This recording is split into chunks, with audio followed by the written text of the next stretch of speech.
Okay, repetitions. Never ever a good thing in a language. Repeating words is considered sloppy language. So, what are we going to talk about today? How to take care of that. In Dutch, there are different ways of doing that. And today, with a flow diagram, I'm going to show you how you can determine what to do and when to do it. So, repetitions, never a good thing. So let's start there. Do I have a repetition or not? Well, when it's not, don't do anything. Leave it be. Don't touch it. All right? When I have a repetition, yes, then there are basically three things that I need to worry about. The first one, this one, that one is people. Whenever my repetition is a person, in Dutch, we do the same thing as we do in English. We change that person with a pronoun. For example, ik ken Jeroen heel erg goed. Ik ken hem van de universiteit. Jeroen is a person. Hem is a pronoun that replaces it. See? No repetition. The second one has to do with repetitions where in the sentence I have either a de word, a het word, or a whole idea. Now, in those cases, I do the same thing as in English. But as you already noticed, in Dutch we have a small problem. We have de words and het words. How do we do that? Well, let's take a look at de words. For example, mijn fiets is gestolen. My bike is stolen. Fiets is a de word. Gisteren had ik hem nog. Gisteren had ik die nog. So we can either use die or hem. What's the difference? You could argue that the difference is kind of like this and that. Near and far. Near as in distance, physical distance, or as in distance in time. In this case, I was talking about gisteren, yesterday. Now, if this yesterday for you was a long time ago, you would say, gisteren had ik die nog. If gisteren in your mind is like, a minute ago, gisteren had ik hem nog. See? Now, also remember that when we talk about the words, we also talk about plural words. In those cases, we use ze. For example, ik ben mijn potloden kwijt. Gisteren had ik ze nog.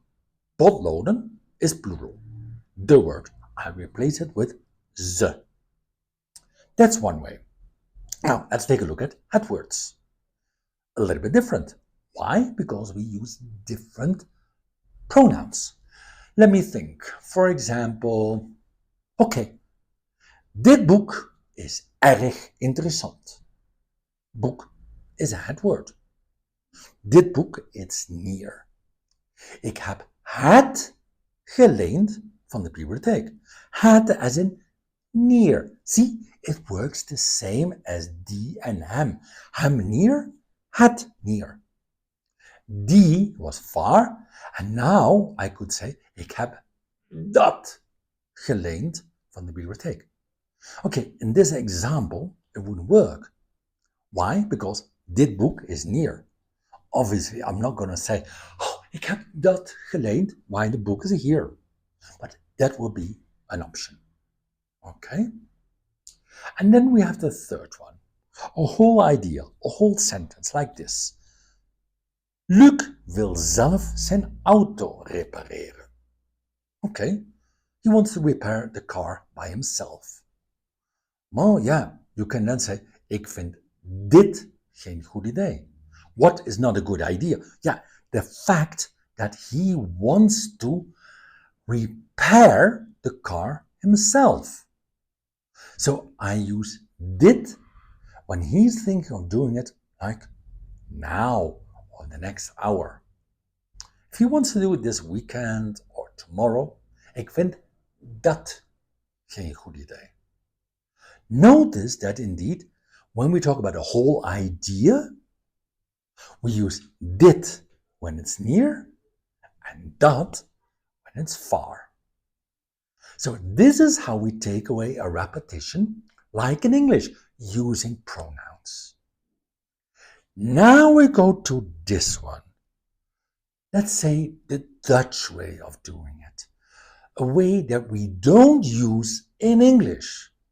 Okay, but be careful. We can only use this way when we have a preposition in our sentence. And remember this video where we talked about the position of adverbs in a sentence?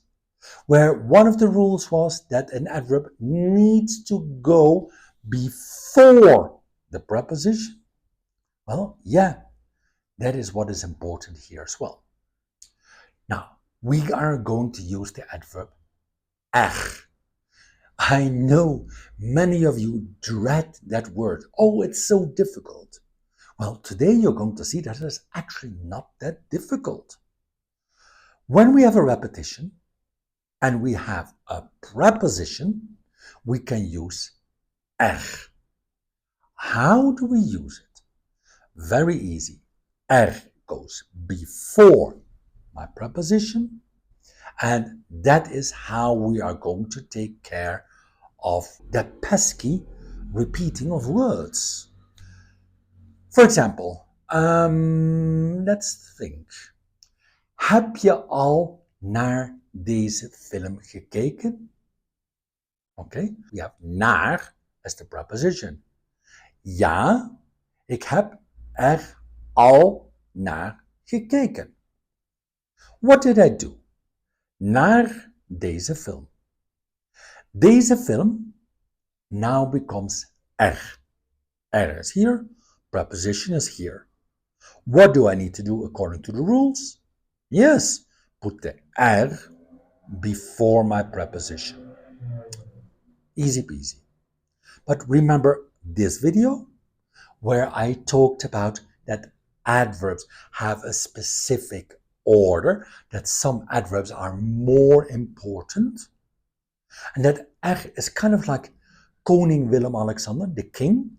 He always goes first. Well, yeah, if I have more than one adverb, so one, no, two or three, er goes first. In this case, I have a second adverb, al. Ik heb er al naar gekeken. Notice indeed that er goes first, al is my second adverb, and then the preposition.